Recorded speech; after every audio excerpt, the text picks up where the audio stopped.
Bow. What's up, everybody? Let's make sure everything's working real quick. Let me tell you, had a time with audio equipment before the stream started. So the frustration got real for a moment. It's all good though. I think it's working now. I see my meters jumping around. Everybody let me know if things aren't working correctly over there. Just give me a thumbs up, or I have audio, or I don't have audio, or whatever. And we can fix it as such. Good to see everybody. Let's see, complete linking devices. What the hell is that? I don't even ever seen that pop up before. Thank you all for being here. Welcome to a Wednesday stream. I do have the headset on because I was literally on a Zoom a moment ago. And I'm not going to take it off because I can hear myself, which is rare. Usually when I do these, I can't hear myself. But it's all good. Let's get into it. If you haven't done so, please go hit like. Hit like. They are free. They don't cost anything to like around here, all right? Hit the notifications bell so you don't miss any of our streams. Hit the subscribe button because we're getting close to 10K. We want to get to 10,000 subscribers on the ready. As the markets continue to move like this, you're going to see more and more people come in. Why? Because people have been sitting around on their hands waiting to see some good. Now charts are starting to do good, so they got that confidence of, I know I'm right. Maybe you're not. Okay? You know what I mean? Maybe you're not. So let's be smart. Let's not be idiots. And let's look through some charts here, shall we? Let's see who's online real quick. What's up, Mullet? Good to see you, brother. What's up, Miss Kelly Slade? Kelly needs a wrench. I don't know. Is she over in the Discord? I don't remember. And sometimes it limits me on wrenches too. I'll try. Crypto Grunt, what's up? Mr. Knox, good to see you. Ron McDonald, Anon, Manolo, Ron Poteet, good to see you. Brother Beal, what's up, my friend? Nate Lambo, what's up, dude? Nej Bencia, Silent Sandal, Sammy A. Phillips. Yeah, man, bad weather here too. That's another thing. I didn't even think about that. What's up, Goombas? Man, look, I have the audio applause thing working, but I don't know if it's actually going to work for you guys. That should have played hand clapping, but I don't know if it worked or not because it didn't work in the Zoom. Whatever, it's all good. What's up, Jeremy? Good to see you, brother. A&J, what's up? Filippo, Miguel, what's up, Miguel? Darcy, how are you? All right, let's fumble through some things here. So I want to talk about the CME chart first. Overnight and into yesterday, we saw charts pull back a little. All right, a little. In that process, we managed to close our upper CME gap right here. I want to talk about what a CME gap is and how they work, and why they are important. All right, so CME gaps. All right, so it's best to describe it with your face on, right? So what is a CME gap? A CME gap is essentially the Chicago Mercantile Exchange cutting off on Friday afternoon and turning back on Sunday. They publicly trade futures on Bitcoin and Ethereum. Why is that important?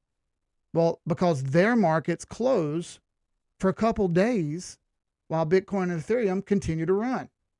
Why is that important? Well, we know Bitcoin and Ethereum never turn off, so those charts continue to move, especially on the weekends when they move.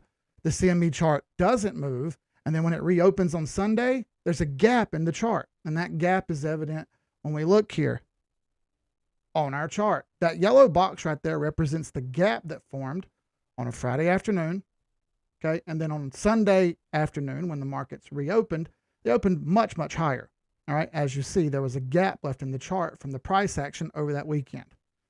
Now, typically, the gaps close. And what do I mean by a gap closing? Essentially, what I mean by a gap closing is when price action starts to try to jump up a little bit and immediately starts to pop back down, and we get at least a wick, which is what you see here, a wick, at least a wick to push down to the previous wick, to the previous high on that Friday. As you see, that did not happen yet. See that?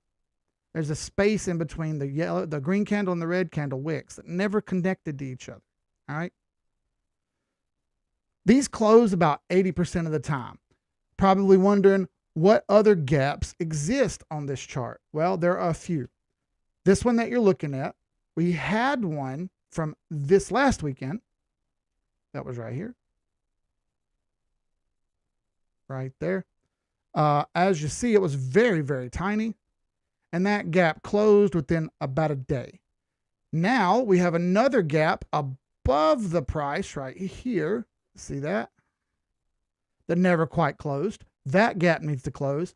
Furthermore, there are gaps much, much, much farther down. And how much farther down am I talking? I'm talking about way down.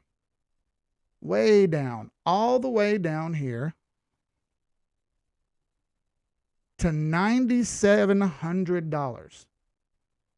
As you see right here, and we can pull that up, and we can see that there's a gap right there at $9,700. It was theorized by me and some others that this gap may close during the bear market. It didn't. It didn't, or hasn't yet. Okay? There's still precedent that perhaps it could close. And we were talking about this last night with the admins, and I'll kind of go over some of that with you guys now. Either way, there are more gaps. This is just a lower gap. Okay? I'm going to show you some more here. There's another one right here, by the way. This one already closed 19,000.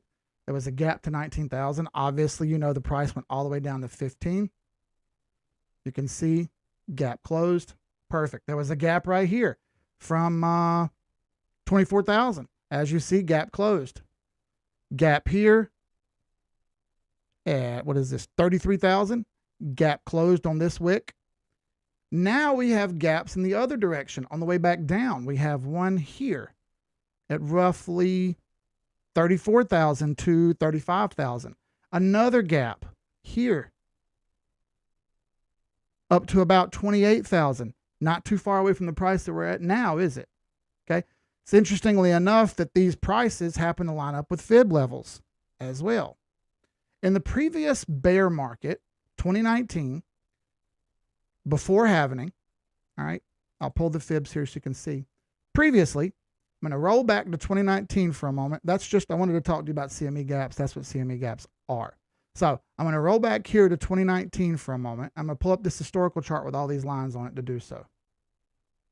All right, so bear with me for a moment here. This is our 2017 to 2019 bear market. Okay, you're looking at it on the screen now.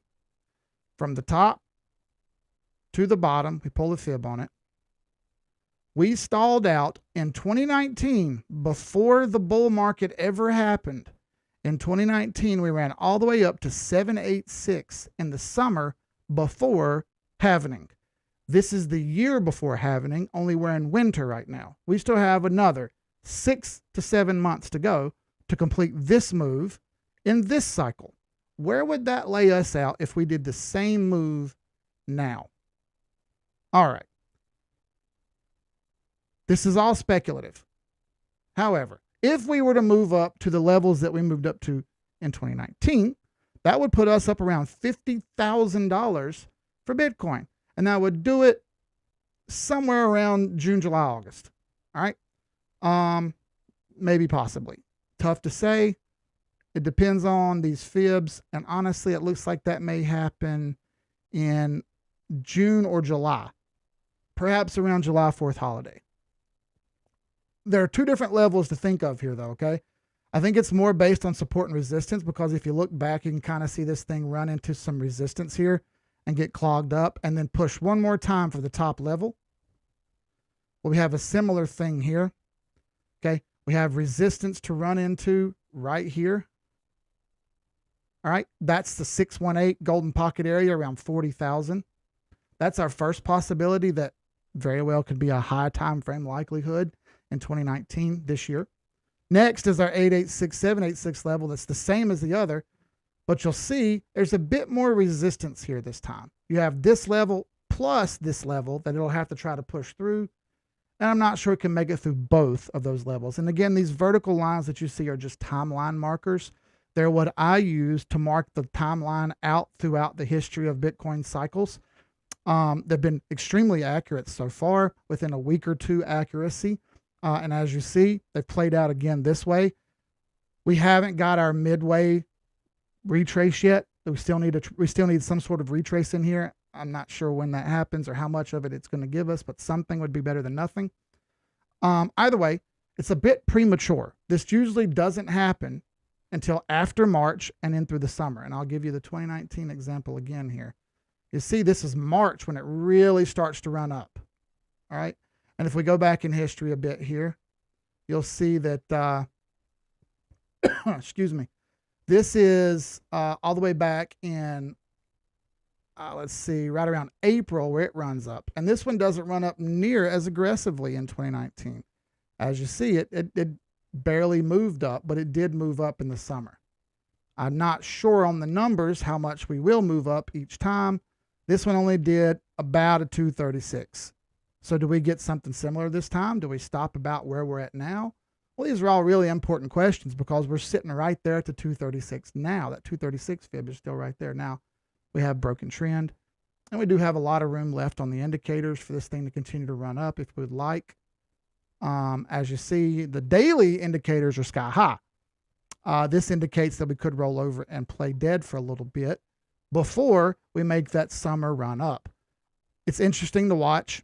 I know there's a lot more interest in crypto now than there was back in the day. That may or may not play a role. I can't be for sure on that part. What I can be for sure is that, you know, we've broken trend here, and it's fairly obvious that we've broken trend. We still have a CME gap back to 20,000 that has not closed. And if we're using this CME chart as accurately as possible, it looks like 38,000 to 40,000 will be a hard nose line of resistance. We have a CME gap right there in that range that needs to close. And that's likely to happen in 2019. And if not 2019, almost certainly in 2020. You have other resistance levels as well. This 50 fib right here is going to run into this trash, this triple bottom that it formed when it made this W pattern over here. All right. There's still a possibility that happens where it gets clogged in the trash and can't quite get up past that level. That would close this gap, but leave this one open. These are a few different scenarios that I see are plausible. 50,000 seems a bit extreme, if I'm honest. So if we go over to our historic chart again, and I'm going to put on a weekly, it's going to get messy for a moment. Give me a moment here. You can see I got all these timeline lines laid out here. I'm going to pull up some moving averages for us to see. More mess on the chart. Yes, I know. All right, what I want to show you here is the 250 death cross that's approaching.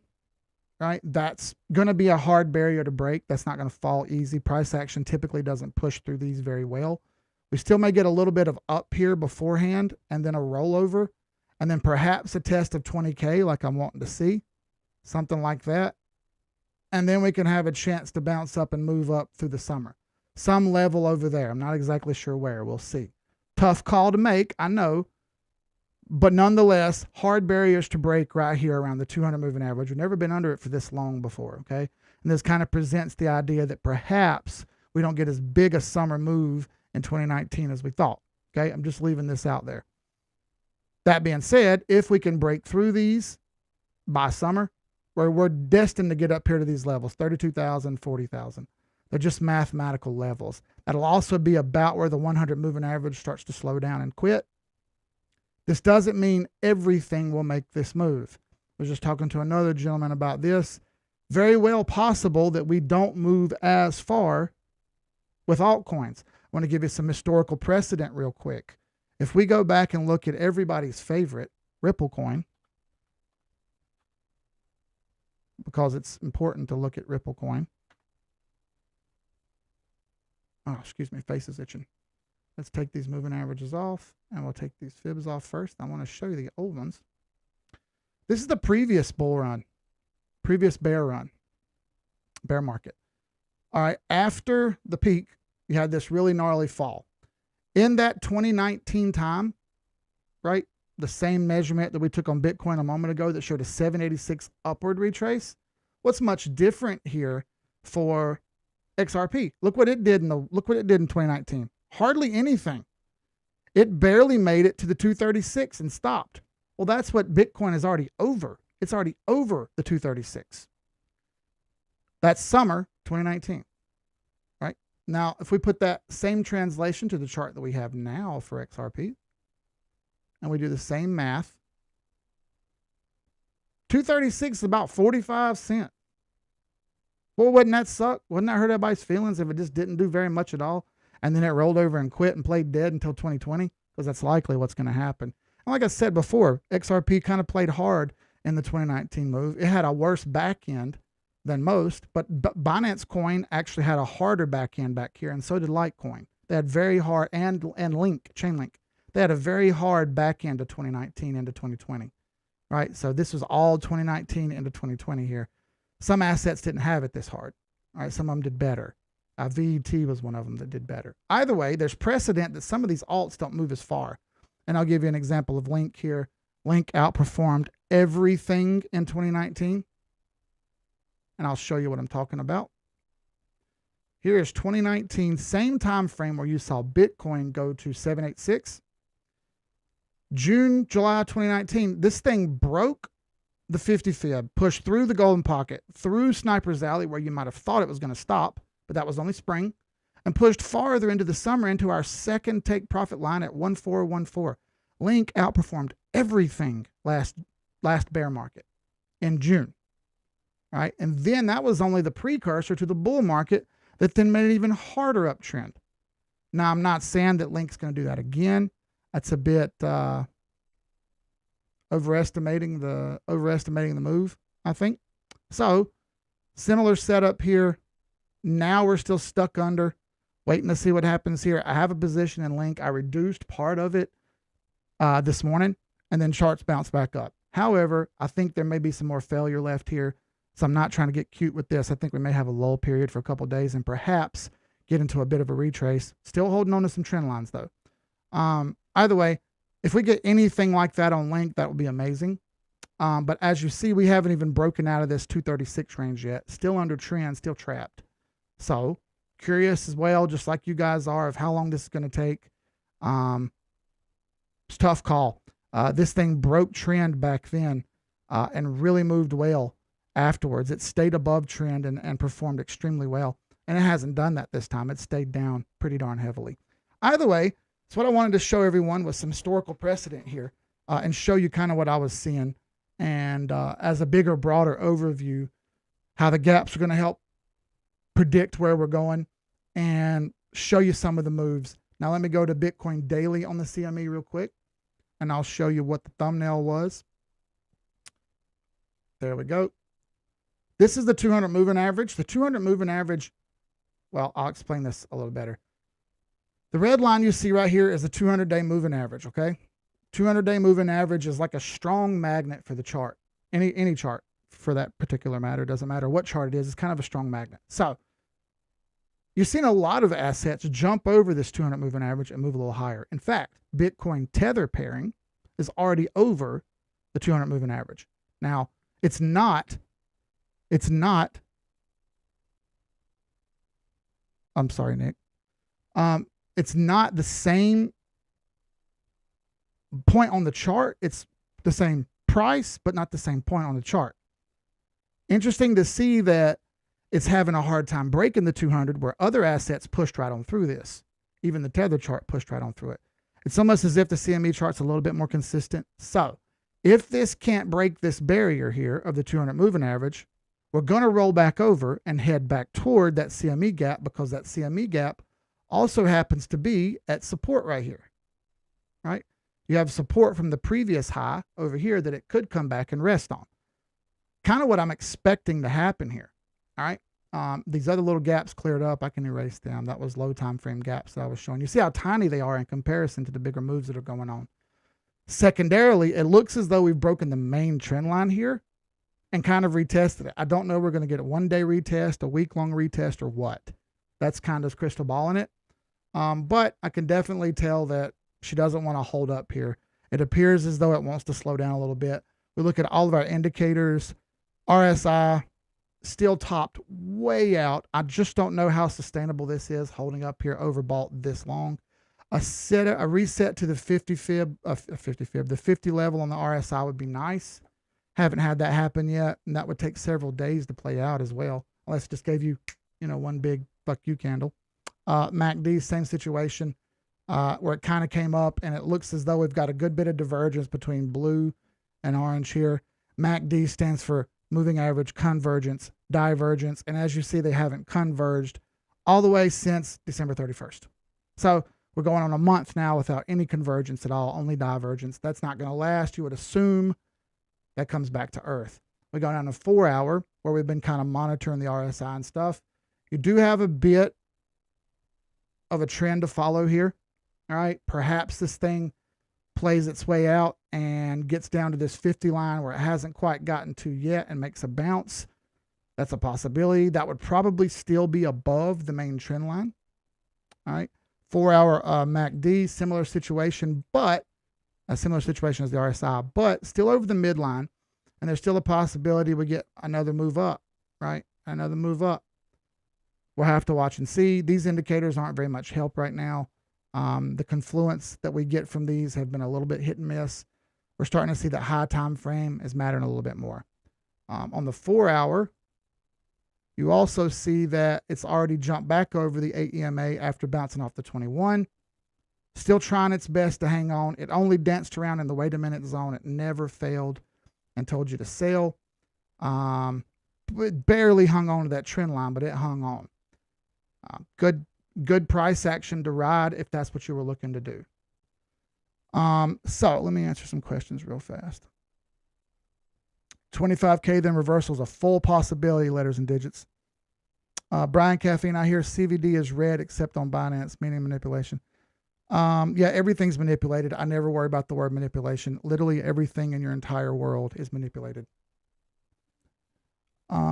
It means no exchange post, price and supply demand on it. Thank you, Mullet.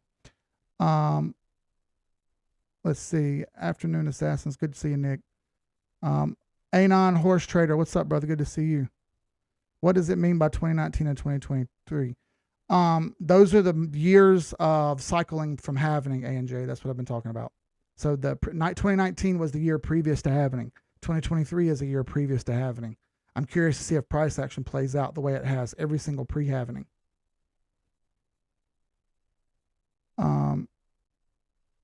Yeah, that's kind of what Mullet said. I can't exactly predict the future. What I'm looking for is similar price action patterns. We can find those levels based on support and resistance. We don't know those levels, okay? We can only look at those levels and get an idea of how far it may not go. So that's all I'm trying to do. I'm not trying to perfectly predict the price. That's pointless. I just want to get a spot on the chart. The Kardashian coin. Any thoughts on SHX? SHX. Sure. Let's have a gander. Yep, ran to the 200 moving average. Hadn't hit it previous to this since December. Already went super overbought. This thing was down a mile. We've seen multiple coins do this, make a jump like this. I'm glad to see that this one did it because it had been punished by price action. It's likely to stall out here at the 200 for a bit, but we also have seen more coins continue to go past the 200. So if you're in it, great. But if you weren't in it, I wouldn't say chase the train. A good example would be SHA. This thing hit the 200 just like that. Took a couple days, and you see my buy line there. Took a couple days, bounced around off the 200, and now it's on another big gnarly red candle. So chasing around the 200, it's like a magnet. It's like I was saying. That 200 moving average is like a good strong magnet, not matic. All right. Have you heard of the coin ARC block? Gala chart seems to be brewing something. ABT.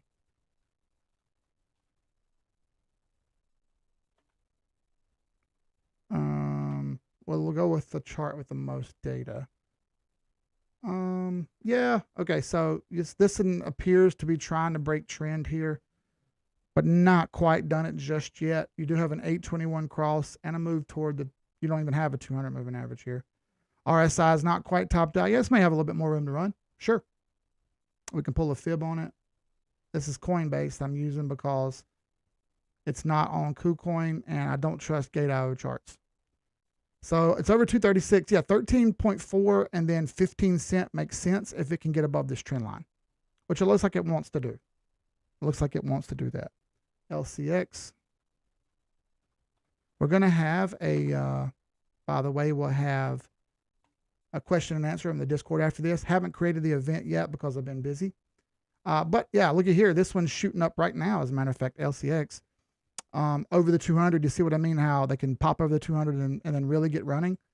Kind of what SHA did, then it pulled right back to the 200. This one, on the other hand, doesn't seem to want to stop. It just seems to kind of want to keep going. Let's see if we can find more data on this. LCX USD. Probably not. That's probably all the data we're going to get. We can go to CoinTrader, but I'm not going to do that right now because the chart's going to be really, really bright and hurt my eyes because I had to reset my computer before this. And now I won't be logged in anymore. Yeah, you're pushing through the 50 fib after you blew through the 382. There's not much resistance here to stop it, but this thing is cooked on the RSI and MACD. If it doesn't stop here, it'll stop at 20 cents and have a break. It can't continue to do this and run it this hot. It will boil over at the pot.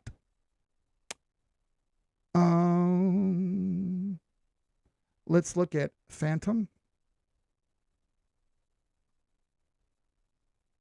All right. Okay, so you still got this uptrend right here on FTM that hasn't failed yet. You're over the 8, 21, and 50, and 100, and 200 moving averages. You're over the 236. Trying its best to continue running this uptrend. It hasn't failed yet. Like I showed you in the last stream, sell when you fail the trend. It hasn't failed the trend. And then maybe only sell portions, sell parts, or however you want to do it. Double overbought on the RSI. You're making a bit of a lower high right now. Let's see if it can hold on to this trend and build strength and run back up to 52 and 74. We'll see. This seems premature, though. Like I said, this is all in the summer. This is all premature. Like we need a pullback and then another move up. In the event of a retrace, I like the 25 cent level for it to come back to. If it can fail 33. 33 cents will be the first barrier to break on a retrace. Rune. RUNEUSDT. All right. Similar situation with Rune, only now you've poked your head out on the other side of the trend line. That's not great. See that? This is the one I would bail on. It's already poked its head out of the trend line. Even though it may run up more, the risk is no longer worth the reward. You're trending down the RSI, overbought on the RSI and trending down on the daily and 4 hour. Where do I see this coming back to? About $1.43 would be a reasonable level. And that's probably going to be a fib level as well. Yeah, about at 143 to 136, somewhere around in there, would make sense for Rune to retrace to and give you another chance to buy. If it fails that level, she's going down to make a double bottom. That's the way I would look at it. AVAX. We got one more. This will be the last one we do. All right. We'll do AVAX, then we'll jump over to the Discord and do our voice chat. So, all right. AVAX did hit a daily 786 right here. We've seen many other assets ride this and push up above. It's also pinned under the 200 moving average right here, as you see, making a bit of a lower high. I don't like that. It did get cooked on the RSI and start to trend back down. MACD's rolling over and about to cross over, but it hasn't just yet. See that? Hasn't crossed just yet. Warning signs here for AVAX. May not make it past this 200. Please walk softly. I am walking softly. Like I said, I reduced my positions. I'm still in AVAX. I just reduced my position a little bit. I reduced my position across the board on everything that I had that was more than a $1,500 buy or more than a $1,000 buy. Anything less, I left it because those I have less faith in anyway. So thank you all for coming. Wednesday live streams. We typically don't have a whole bunch of people on here, but I do these for the European people. We may or may not continue the Wednesday streams. We may just do them over in the Discord. It's not a super sought after stream, honestly. I know the European people like it, but we don't get a ton of European people watching. So just do it for them to begin with. So thank you all for being here.